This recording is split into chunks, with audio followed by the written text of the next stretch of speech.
j'espère que vous allez bien. Moi ça va parfaitement. J'ai pas fait de vlog la semaine dernière parce que il y avait pas grand chose et puis j'étais pas mal fatiguée aussi. Mais cette semaine, je vous prends avec moi. Je suis super contente. Là on est lundi 26 janvier, si j'ai pas de bêtises.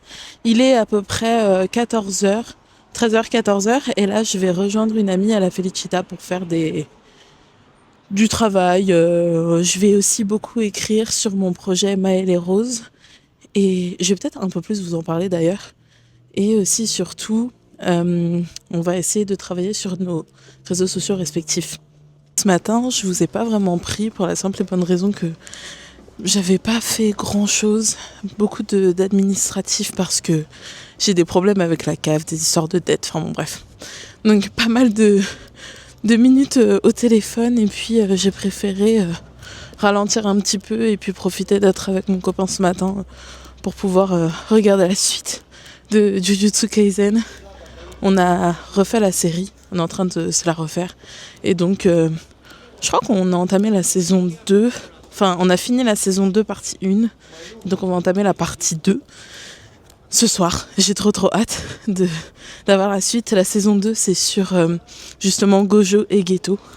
J'ai trop hâte parce que je me souviens brièvement de ce qui s'y passait et j'ai trop hâte d'avoir tout frais dans ma tête. Et puis hier j'ai eu, pas une insomnie, mais j'ai bu un café très tard dans l'après-midi. Et je suis pas quelqu'un qui boit du café. Et je suis restée éveillée, je crois, jusqu'à 1h du matin. Donc j'ai été pas mal productive pour mes réseaux, donc je suis contente. Mais je vais continuer de l'être aussi, du coup là, tout à l'heure. C'est pour ça qu'on se voit avec mon amie Roxane. Et j'aimerais beaucoup avancer sur mon projet d'écriture, le tout premier d'ailleurs. Aujourd'hui maintenant je l'appelle Maëlle et Rose parce que j'ai décidé que tous mes projets allaient simplement s'appeler par le prénom des protas. Et donc pour vous donner un petit peu le pitch de l'histoire de Maëlle et Rose, on est dans les années 70 à Paris. On a du coup Maëlle qui a toujours vécu à Paris et qui y vit encore, mais il fait un peu poète maudit. C'est un peu le côté sombre de moi Lara. Et Rose c'est plutôt le côté assez solaire, même si elle a eu pas mal de peine et pas mal d'épisodes traumatiques. Et donc elle arrive en fait à Paris pour découvrir la vie parisienne grâce à ses parents et à sa tante. Elle arrive à Paris et donc c'est tout de suite un monde hyper vaste pour elle et en même temps hyper trépidant, mais elle n'imagine pas tout ce que ça peut être aussi Paris dans ces années-là, surtout quand on est quelqu'un de racisé. Donc en fait je parle un peu de moi quand je suis arrivée à Paris et de toutes ces émotions que j'ai ressenties. Et en fait Rose c'est ça, c'est moi quand je suis arrivée à Paris et les choses auxquelles j'ai été confrontée sans le vouloir littéralement. Mais voilà, c'est une histoire d'amour entre ces deux personnages-là qui sont assez complexes, qui ont tous les deux vécu des choses pas très fun. On va pas se le cacher, mais pas très fun. Et ils vont se rencontrer et ils vont réussir à plus ou moins se soigner, sachant que c'est une romance dramatique. Parce que ce n'est pas une fin heureuse, je vous le dis d'avance. Ce n'est pas... Alors, en soi, la fin est triste. Elle est heureuse, mais c'est une fin triste. Donc, voilà. Et c'est un récit qui est très autobiographique. Parce que, en gros, je parle de mes oncles, du côté de ma maman. Donc, ça va être assez dur d'écrire tout ça, mais bon.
actuellement, Quicksilver, de Kelly Hart, je crois. L'autrice, c'est édité chez Nox. Et je le lis sur ma liseuse parce que il est super lourd, donc j'avais pas envie de me le trimballer, donc je le lis sur ma liseuse. Et je suis super mitigée, mais vraiment super mitigée dans le sens où il y a une attraction entre les deux qui... Enfin, on sait pas pourquoi. Ils ont envie de baiser. Tu sais pas pourquoi. Enfin, c'est pas que tu sais pas pourquoi, c'est que... Bon, ça comportera des spoils dans le sens où je vais expliquer ce qui se passe dans le livre, mais je suis qu'à 30%, mais les 30% c'est genre les 250 premières pages. Mais en gros, il la sauve de son monde et il l'emmène dans un autre monde, enfin dans son monde à lui, entre guillemets. Je fais très très court, hein.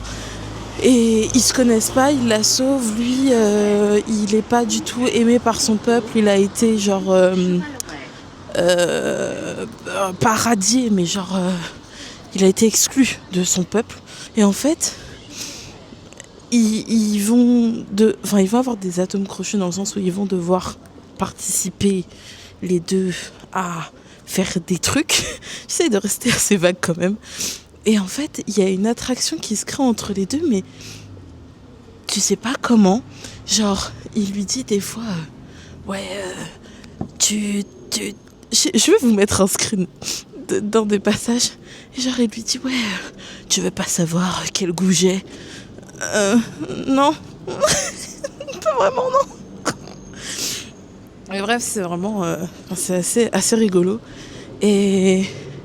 Je sais pas, lui il dit, moi je rêve, enfin j'aimerais savoir quel goût tu as parce que notre odorat et notre goût est très développé en tant que faillé, je sais pas quoi. Les gars, oh, genre calmez-vous.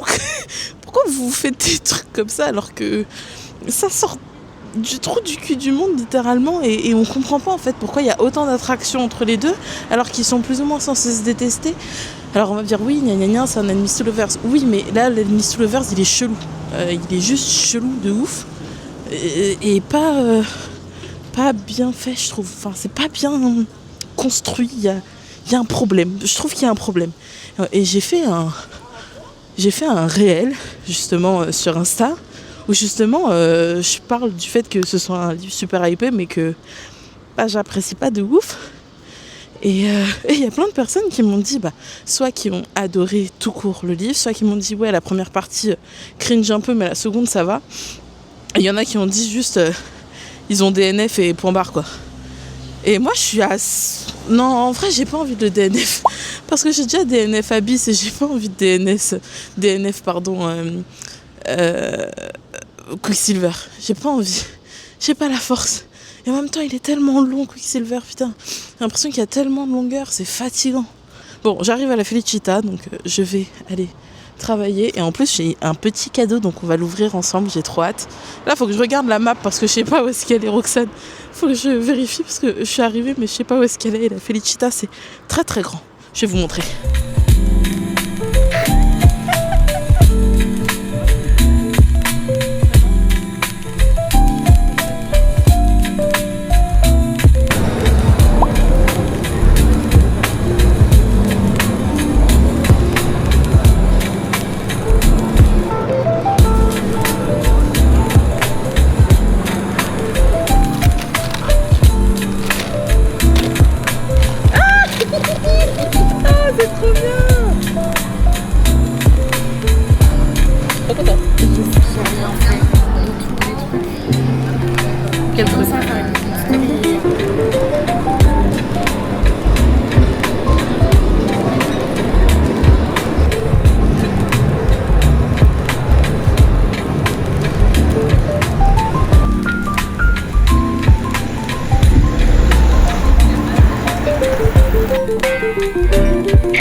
Aïe aïe aïe aïe.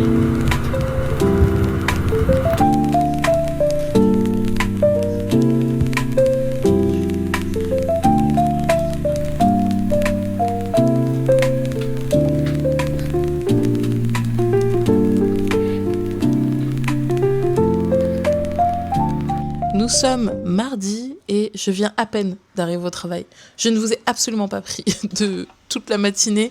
Il est 11h. Je suis arrivée il y a peut-être 20 minutes au travail. Je suis censée ouvrir la librairie à 10h. Mais ce matin, il y a eu un problème sans nom sur le RER A.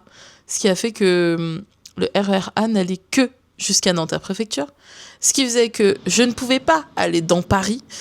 Donc j'ai dû attendre 1 heure sur le quai, alors que j'avais de l'avance. J'ai dû attendre 1 heure sur le quai pour pouvoir arriver dans Paris et prendre un autre transport pour qu'il puisse m'amener dans Paris et faire mon itinéraire bis. Mais enfin, c'était super compliqué, c'était super long.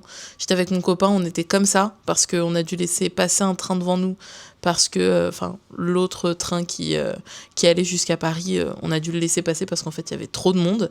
Et c'était assez affligeant, les gens qui sont montés et qui en ont eu mais absolument rien à cirer pas du confort des gens, mais du fait que tout le monde est dans le même problème et au pire, fallait prendre l'autre transport pour remonter, prendre les arrêts avant. Je sais qu'il y a beaucoup de personnes qui ont fait ça, je les ai vues. Et donc voilà, j'ai attendu quasiment 1 heure. Et c'était assez... Enfin, j'ai mis 1h30 à faire un trajet que je mets en 40 minutes. Normalement, je fais 40 minutes pour aller au travail à peu près. Donc c'était assez affligeant. On va pas se le cacher. Donc je suis quand même arrivée au travail saine et sauve avec de la pluie partout. Donc mon parapluie était trempé.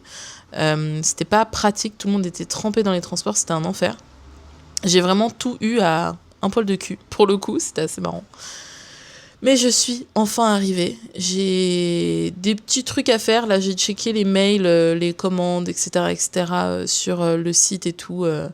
C'est assez affligeant, encore une fois, parce que le mot affligeant caractérise parfaitement toutes mes situations dans lesquelles je me trouve, même au travail. C'est-à-dire que là, on a un site pour la librairie et il y a des personnes qui peuvent commander n'importe quel livre et se le faire livrer chez eux ou peu importe. On a des personnes qui se font livrer des livres, genre à Lyon par exemple, qui vont payer peut-être plus cher que le livre en frais de livraison, que nous du coup on va envoyer.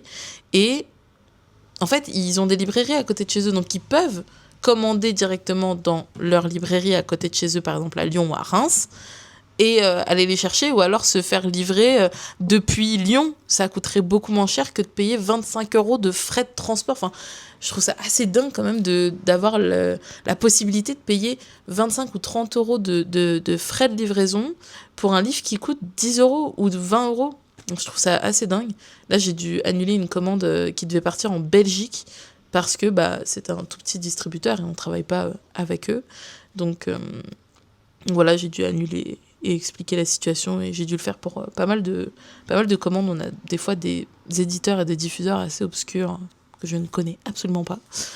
Mais donc voilà, pour tout ce qui est travail, je vous ai pas fait un update par rapport à ma session d'écriture d'hier, mais je suis contente parce que j'ai repris vraiment l'écriture de Maëlle et Rose. Et je suis très contente parce que là, c'était un moment où où Rose, elle a littéralement pété un câble et elle était sur un moment où elle était victime de racisme et elle a littéralement explosé.